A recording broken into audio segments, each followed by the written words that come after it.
Charmian Duce Knowles. You asked me about how I came to Baba. I found him in the beginning.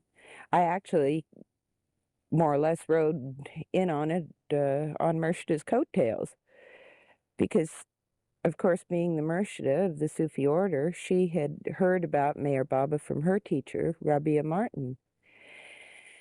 And since she was charged with the responsibility of caring for the Sufis, it was suggested that she go to find Baba and meet him.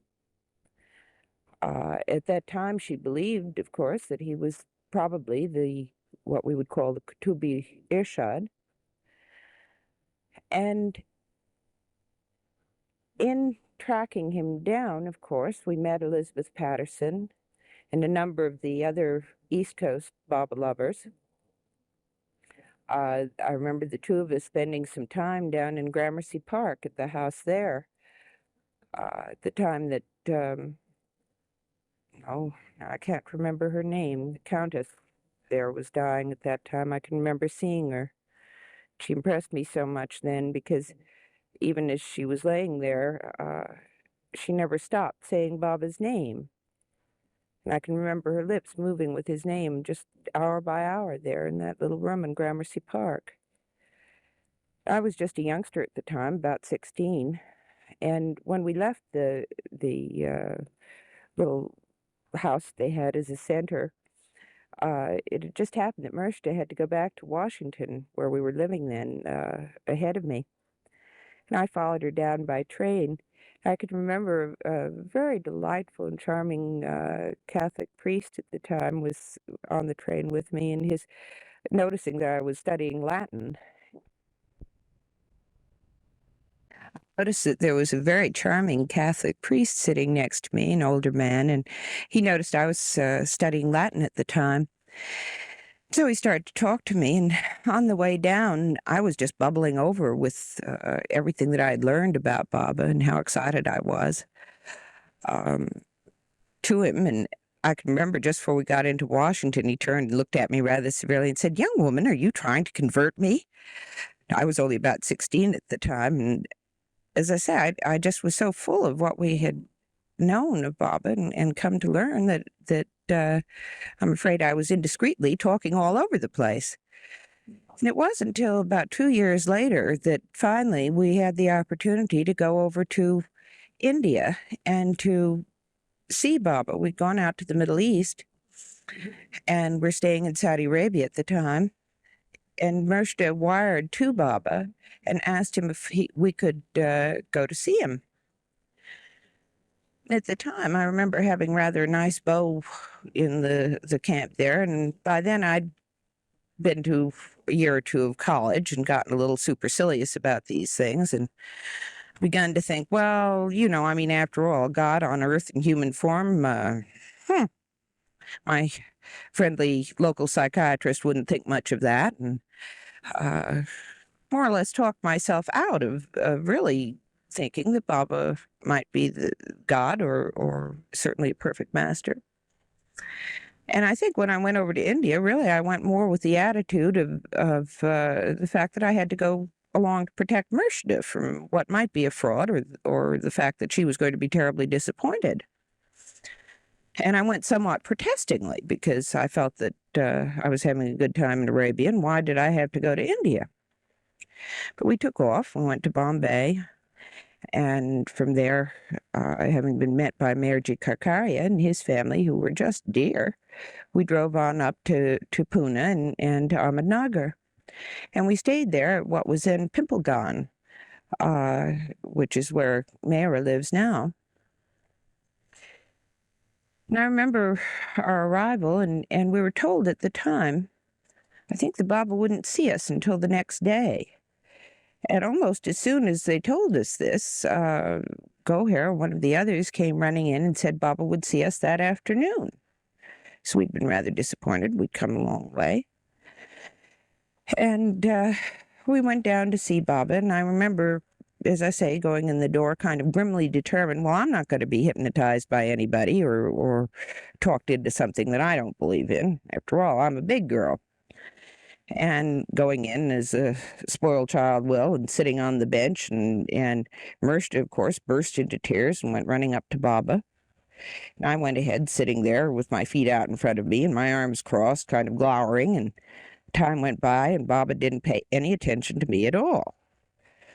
And all of a sudden, after a few minutes, he turned to me and just out of a clear blue sky, looked at me directly in the eye, and he raised his fingers in a little circle, and he said, I went ahead, sitting there with my feet out in front of me and my arms crossed, kind of glowering, and time went by and Baba didn't pay any attention to me at all.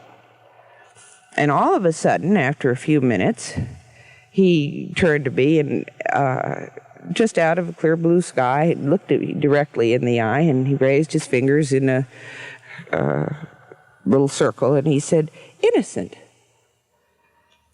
And the love in his eyes when he did this just absolutely, well, I think you'd say now, freaked me out. And I burst into tears and was thoroughly ashamed of myself for doing it, I'm sure. But it seemed the most natural thing at the time. And it was just as if a whole block had cracked. And I really would love to be able to say afterwards that I never had another question about who Baba was. But I know that for maybe 2 years after that, when I got back to college, after all, at that time we were pretty much alone. There weren't other Baba lovers around.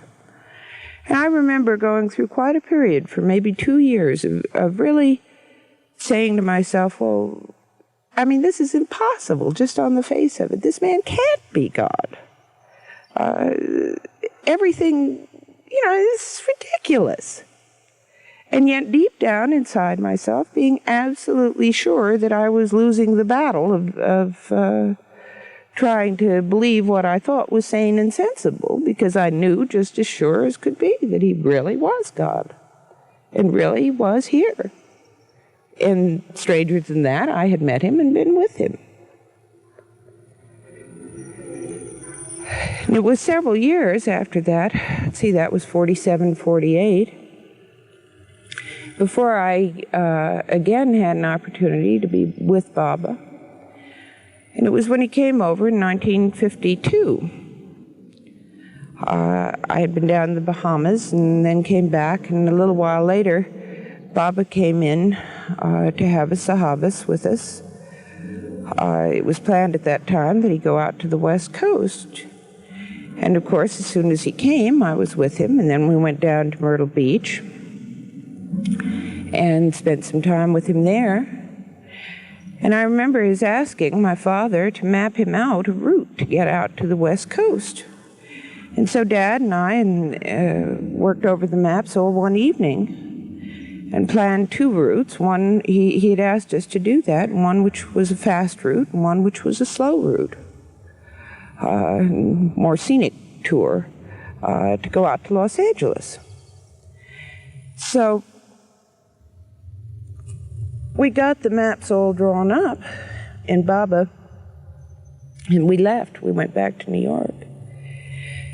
And Baba was to go on the scenic trip, and the Mandali were to take the quick way out.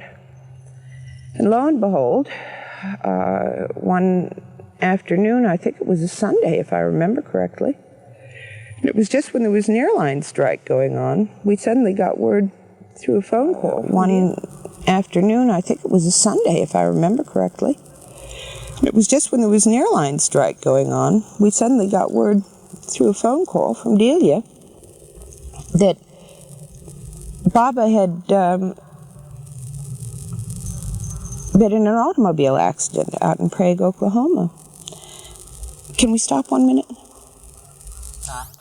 Well, as I said, Mercia and I were getting ready to go to a wedding out in New Jersey, and my father was waiting for us downstairs when the phone rang suddenly, and Delia was on it saying that Baba and the others who were on their way west had been in a serious automobile accident in Prague, Oklahoma. And we were just stunned. We couldn't believe it.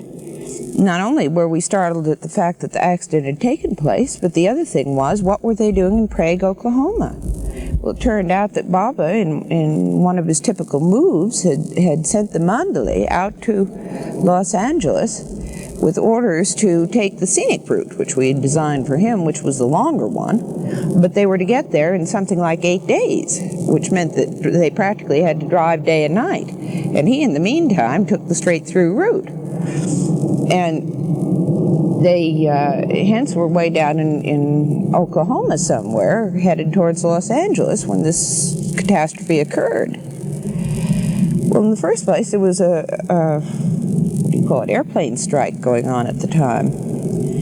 So Mershta and I immediately went and I called the airlines to see about getting tickets, and Mershta ran to the various grocery stores around because it was on the weekend. We had no way to cash a check or to do anything.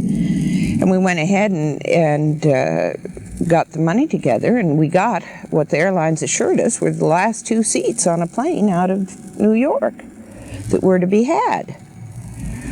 And hopped on the plane. I remember our running through the living room with our bags in hand, and Dad saying, well, are you ready to leave? And we said, yes, but we're going to Oklahoma. And he said, but there's a wedding in New Jersey. And we said, well, we're sorry, but Baba's had an accident, and dashed out the door. Fortunately, he was a fairly calm man, and I guess took it in stride. We never waited around to find out. We just headed for the airport.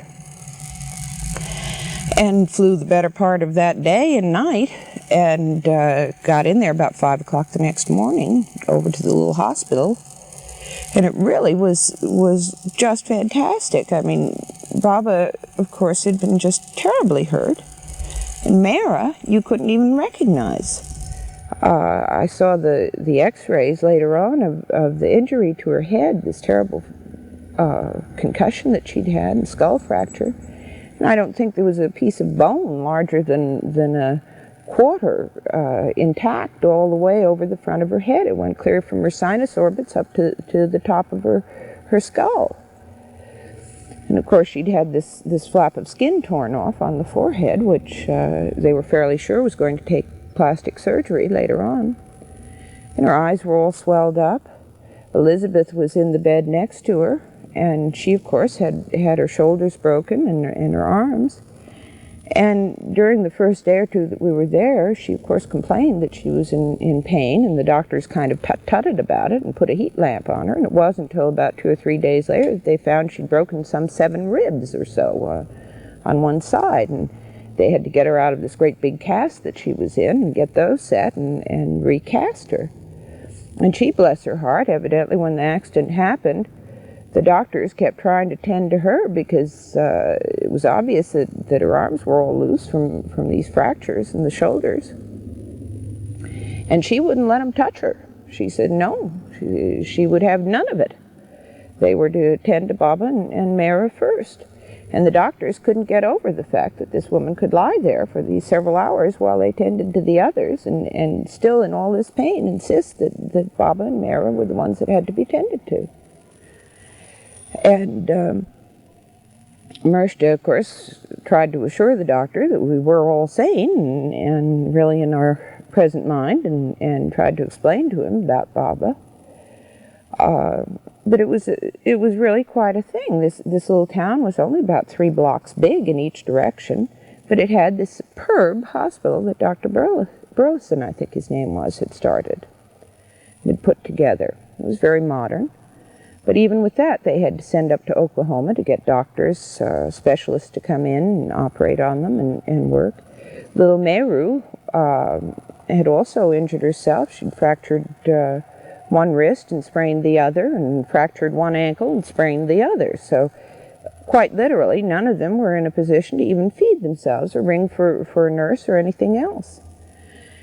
So everybody who was there, Delia and Rano and Sarosh and myself and Mershta, we all pitched in. We couldn't get hold of the mandale, of course. The rest of them, who were all headed out still to Los Angeles, there was no way to reach them. And so it was about a week before they could get back from Los Angeles, still driving day and night to get there. In the meantime, everything could be done. We did. I remember at one point Baba asking me to do the laundry for them. Los Angeles, still driving day and night to get there. In the meantime, everything could be done. We did. I remember at one point Baba asking me to do the laundry for them. And this became my job practically every day, and it was just incredible because I went out and there was a little pile of laundry, and I thought, oh, I can get through that pretty rapidly. But by the time I went back in to tell them where I was going and got back out to the laundry, there was a mountain of it, I think about 4 feet high. So I took this whole thing down to the laundromat, and it was an old-fashioned one with the ringers and so on. And about the third day that I had been through this with this mountain of laundry, I remember I had to run back to the hospital suddenly to feed Meru. And so I asked the lady at the laundromat if I could go back there. And she very sweetly said yes. And I see all of the laundry had to be soaked because it had blood on it and so on. So I went back to feed Meru, and when I came back, all my laundry was missing. It was gone from the soap bins. And I looked around, and she said, oh, well, you're from the accident, aren't you? And I said, yes. And she said, well, some of the ladies thought so. And so they decided that they would like to help, and the laundry's all done. It's over on the side. Every place we went in this little town, we kept finding people saying, oh, you're from the accident, aren't you? We went hunting for some fruit to bring to them. We thought maybe some soft berries would be easier for Bob and Mara to swallow. It'd be a little change. And the grocer there in the town, he said, oh, well, we don't get any fresh fruit. And then he looked at me and he said, well, you're from the accident. Well, I did put 2 baskets of strawberries back in the icebox. I was going to take them home to my family, but since it's the accident, I know they need them. Why don't you take them to them? And the head of the little restaurant, when we were hunting, we thought maybe some flowers would cheer them up. Well, there was no place closer than 50 miles to get a flower. But he came up to us and said, asked again if we were from the accident, and we said yes. And he said, well, I have a big magnolia tree in my backyard. Maybe you would like to come and pick magnolias after dinner. You can have all you want and take those to them. So we did that. And of course, that was when Baba said, well, he seemed very pleased with them and wanted us immediately to take them to Mara because he said that the magnolia was one of her favorite flowers. So bit by bit, things got accomplished. And at the end of the week, Baba called us in, and he asked me to start to read his board, and I was trying to get a message on it. He wanted us to go out to the West Coast and to see all of the people that he would have seen. It would be Mershon and myself, and talk to them and to explain what had happened, and then to return from there to New York, which we did. And he kept dictating this message on the board, which I kept misreading as tell them that their patient waiting will bear, in quotes, bitter fruit. And I kept saying, bitter, Baba? And he'd look at me and shake his head and patiently go over this again. I think we must have done it 7 times, and I knew he was in pain. And finally I realized that the word was better. Tell them that their patient waiting will bear better fruit. And of course it did. Some years later, Baba came, and it was interesting. Even the older people that we had known and really worried about whether they would live long enough to see Baba out there, and all of them did, and had their visit later on when Baba went out, I think was it 56 or 58? I'm not sure myself. I guess it was 56. And, yes, 56, that's right, because that's when I took the big film. But in any event, we finally made our way back to New York, and then Baba sent word for me to come on down to Myrtle Beach, which I did. In the meantime, Baba had told Mershon that he wanted to take me over to Europe and might even take me to India with him. So when they were brought by ambulance back to Myrtle Beach, I joined the group again down there. I remember it was sometime in the middle of May, I think. And I was rooming, I had the bedroom right under Baba's with Ruwana Bogoslav, who's passed away since then. And I remember Baba, of course, as I say, had just gotten through this. He was in a cast, and Mayra was by then recognizable again, doing much better. I remember the first day we were there, we went in to have lunch. And after lunch, Rowano excused herself. She went out into the living room, and I was seated with my back to the living room, so I didn't see her. And a little while later, I heard somebody say, oh, how could she do that with Baba upstairs? Isn't that terrible? And this kind of little chit-chat went back and forth about something which was obviously not to be done going on. So I finally kind of peeked around behind myself, and there was Rowano seated in a big armchair and smoking a large black cigar, which on this very patrician woman looked a bit strange, but somehow with her it didn't seem quite as strange as it might have with someone else. And no sooner had this conversation gotten going than I heard footsteps running from the top of the house. And here came Monty down the stairs. Now, we were at quite a distance from where Baba's room was, and there was no way that this muttered conversation could have gotten that far, because it obviously wasn't even reaching Rowano in the living room. And here came Monty running down the stairs with a box in her hands, and she marched across the living room and handed Rowano the box and says, Rowano, Baba wants to know if you remember your promise. And Rowano said yes. And there was no way that this muttered conversation could have gotten that far, because it obviously wasn't even reaching Rowano in the living room. And here came Monty running down the stairs with a box in her hands, and she marched across the living room and handed Rowano the box and says, Rowano, Baba wants to know if you remember your promise. And Rowano said yes. She said, I'm only to smoke one after breakfast, and I think it was 6 a day or something like that, or 3 a day she was allowed to smoke of these cigars. And Monty went on to say, Baba has sent this to you, and gave her this box. And of course the box was opened, and in it was a big box of black cigars. But we never did find out where Baba got the cigars from. And I sat there and said, oh, for heaven's sakes. You know, I mean, again, it happened over and over when I was around Baba, how conscious he was of any time when people got critical around him, or of everything that was going on with the Mandalay or with the people around him. It didn't matter where he was. Somebody would come up and say, Baba says, you've forgotten what you're supposed to be doing, or you aren't remembering what he asked you to do. And it was always a very gentle correction, but there was never any question in our minds that he was aware at every single moment of the day or night what any of us were doing. And that he insisted on our being kind, being harmonious with each other. In any event, from there we went up to New York, and I was driving Mani and Mayra and the girls back and forth from Scarsdale, where they were staying, into New York.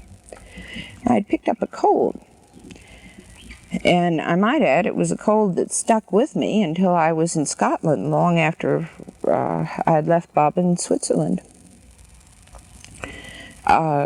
This seemed very often to happen to people around Baba, but of course he's always said illness was the quickest way to work off sanskaras, and I guess I had some buttes that just had to be worked off that way. But I know much of the time that I was around Baba during that trip, I was feeling quite feverish and not too well. But somehow we always had the strength to keep going.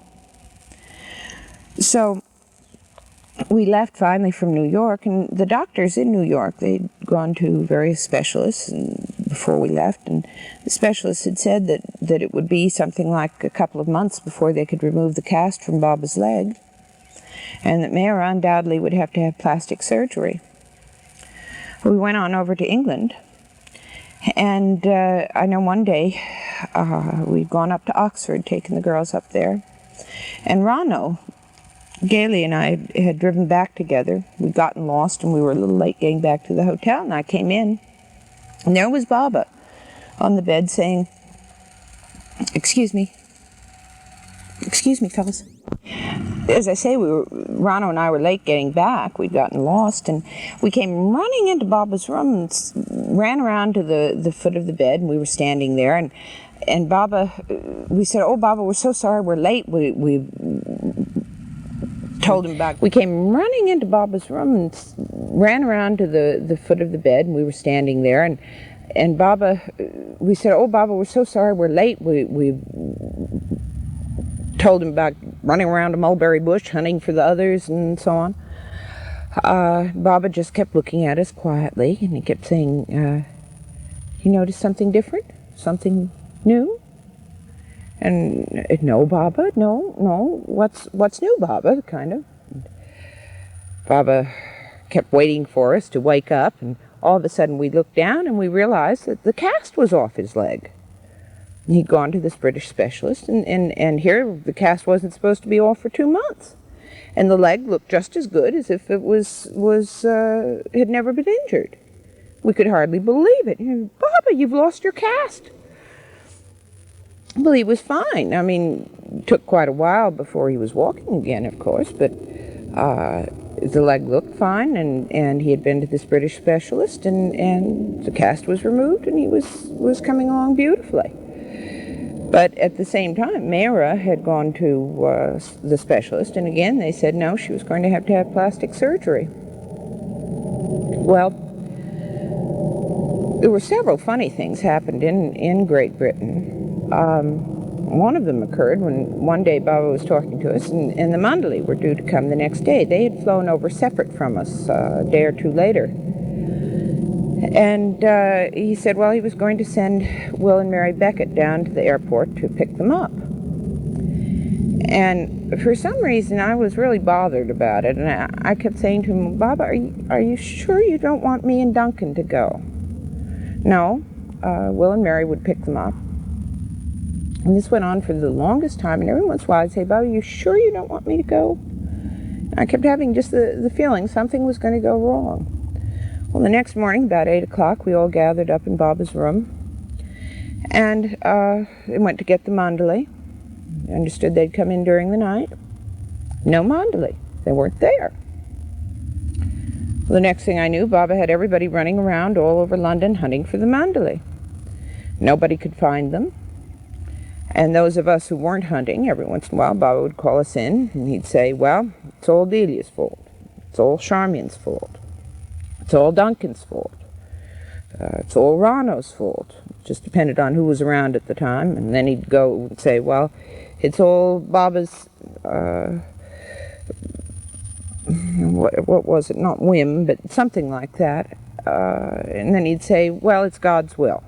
And we went through this over and over again. It was somebody's fault. It was Baba's